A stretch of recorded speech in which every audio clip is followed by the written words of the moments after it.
Welcome back, everybody. Broadcasting to you live from Gugulethu here. And what an emotional broadcast this has been so far. And it's quite incredible to actually be able to do what we are doing. And this is really the power of the public broadcaster, is taking a mic to a community and giving them a voice that they are never able to have. And this is, in fact, the first time that our guest has given a platform, or been given a platform, to speak about what's happened to both her son and her daughter. Her son was killed in 2013 due to gang violence. In November the same year, her daughter was gang raped and murdered. And she was 21 years old. And it happened in 2013. Not a thing has happened since then. The worst part about it is that these are gang members that are known to the community. We want to continue just a little bit on this conversation because it is a highly emotional one. But Nolotando, who is with us, as well as Ndumi, and the most amazing moment I think that's just happened here is Ndumi, you and again I'm urging you to speak in Xhosa. I can see you're much more comfortable. I ask you to speak in Xhosa on the program. But Ndumi, you have been looking for her. This is a case you've been looking into. Yes, Leanne. And you found her. Know your community. Know the people that you work with, and you must know each and every corner in your community. The funny thing is, I echo the same thing when she said God is working in mysterious ways. I've been looking for her, and the nice thing is she has been coming to our organization. The first place that she got counseling was us. I didn't know about the son, I know about the daughter. I remember last year when we were doing a prayer, and many people can attest to that are here who attended that prayer. She's one of the people that were supposed to attend the prayer. I've been to her house. I left the message to her tenants even 2 weeks ago, and last week again I was looking for her because there's a project that I wanted to be part of. And secondly, we wanted to check, when you work with community, Leanne, you need to think human. That's the metaphor. Think human, and also our struggle is not for sale. I repeat myself, our struggle when we help community people, we mean it. Feel the pain and put yourself into those people's shoes. The grandstanding is not going to work. I know this woman, and I've been looking, I'm sorry to call her a woman, this lady. And today, again, I am taking her on my wings. I am not impressing anyone. I am not impressing anyone. I am saying the justice is going to be made on this case. And also we're going to make follow-up. There is no ways that perpetrators are still roaming around the streets. The sad part, she is telling me, people, they know her. They know who killed her son and her daughter. They've got their number. Speak. They've got her number. I mean, they won't speak out. Who can we be the change in our community? Is this because they're trying to protect these gangsters? Do they benefit from the gangsterism? Or are they too scared? Or is there no one to turn to? You can do so much and no more. You can't put them in prison. Can I say something? We as a society, we need to be honest here.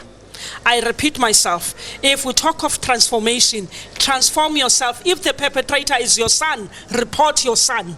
If the perpetrator is your sister or your brother, report it. If you're working with community, come, we are here to make a change. It saddens me to see there are people who are still grieving, who can't move on, whereas we are saying we are changing the society.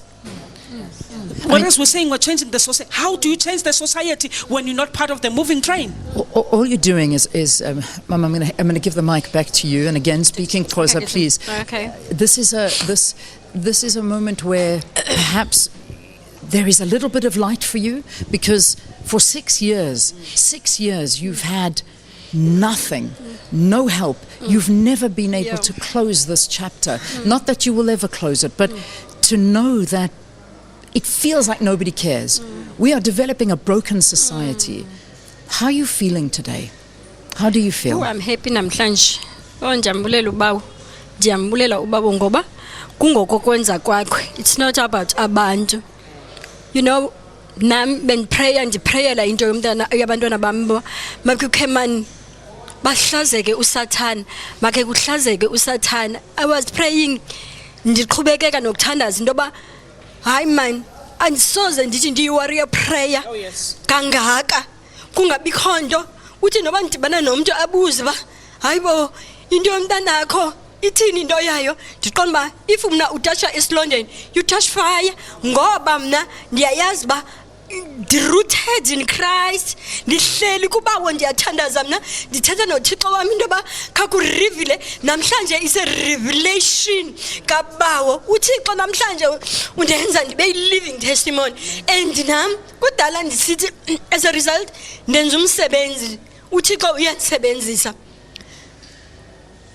ndamkelisa abantwana bangamantombazana ndamkelisa abantwana bangabafana noba ndihleli kwi-restaurant naphi even in Queenstown ndenza umsebenzi kaThixo into yoba mabasindiswe bamkele uChrist ngoba xa ukwiChristiyeni uJehova uyarivila ndibone apha kum namhlanje nami inhliziyo yami ikhululekile namhlanje fine uThixo undidlulisile and uThixo usisusile isilonda and uThixo undenzile uba ndimove forward and uThixo undenzile into yoba ndikwazi uba accompany nabantu and uThixo undenzile into yoba ndikwazi uhleka and uThixo undazile uba ndingabi ndedwa into endincedileyo ke nguThixo ngoba ndihamba as discipleship. Indeed. Ndihamba yonke ile ndawo ndithandaza ndithi Thixo have mercy into yoba into yomntanam apha eCape Town. Okay, Mama. I can hear that this for you is a big moment. Mama basically talking to us about the fact that this is an intervention from the highest level, that she has been brought together with you, that finally there could be closure to this case and she could find some healing in all of this, because for 6 years she's had absolutely no healing, and this is a very big moment for her. If there's one thing we've got out of this broadcast, it is that this is a broken community that needs answers, and desperately. Gentlemen, I know we've unfortunately got to wrap this interview, and I know I've united you two, but very, very quickly from your side. This is the story that you just saw here, and the story that for 6 years a mother has not been able to get closure on the death of both of her children in 1 year. I mean, does this surprise you? Is this a normal event that takes place? Yes, and I must say that these are the incidents that are happening in Gugulethu almost every time, ever and again. I will mention that Tutukile Mabaso, who was raped by 15 people in Gugulethu, next to St. Francis, next year, September. And after they raped her, they killed her. And they throw her to the railway line, as if the railway line cut her. And what is shocked and what is really a problem on this thing is that the case was withdrawn. Why? Because of no evidence. They said no the evidence was that the case was withdrawn. She was but raped the by 15 men. Sonke and the various communities, including Free Gender, we were able to take the case again in the row, and we're busy with that case. And also there's a case also of a child, 4-year-old child, who was raped by the uncle in Nyanga. And the case was withdrawn, the Ndabalakana case. And we have to talk to our Detective Dada and the Superior of Dada to roll in also the case to come in. So what Mom is saying that is really what happens in Gugulethu. Gugulethu need to be people of Gugulethu start with the ground level, the organization, the people who are holding the gatekeepers of the organization, supposed to be now to be refocused and look how do we help our community. If you are not fit enough in your position to help the community, give to other people. I'm going to quickly give it to Luando, but what upsets me more and more and more is that it seems that the perpetrators, the gangsters, are known. People know exactly who is doing this and nobody's speaking out. You deal with children. You deal with school children who may have been gang raped and now live with HIV.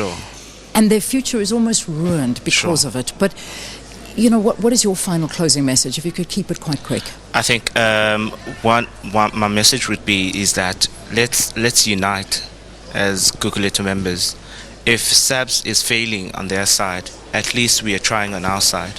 And based on schools, there are various schools in Gugulethu that the program is happening, and it's doing wonders to the kids, because kids are now opening up to the facilitators, and I think from opening up it gives them that freedom of living again, in terms of going back to their dreams, knowing that I can live longer, and having hope that there is someone who is looking out for me.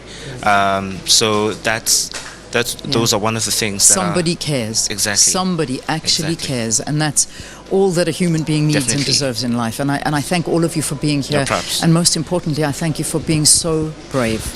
Thank you. And I hope that with Ndumi you can find closure on this. And I hope the police get hold of us. And I hope that that you guys want to speak to us about the development. Because usually when we do these kind of broadcasts, suddenly we hear from the police who want to have a right of reply and they want to update us on the case. That's great. Get hold of us. Let us know. We will give you as much airtime as you want.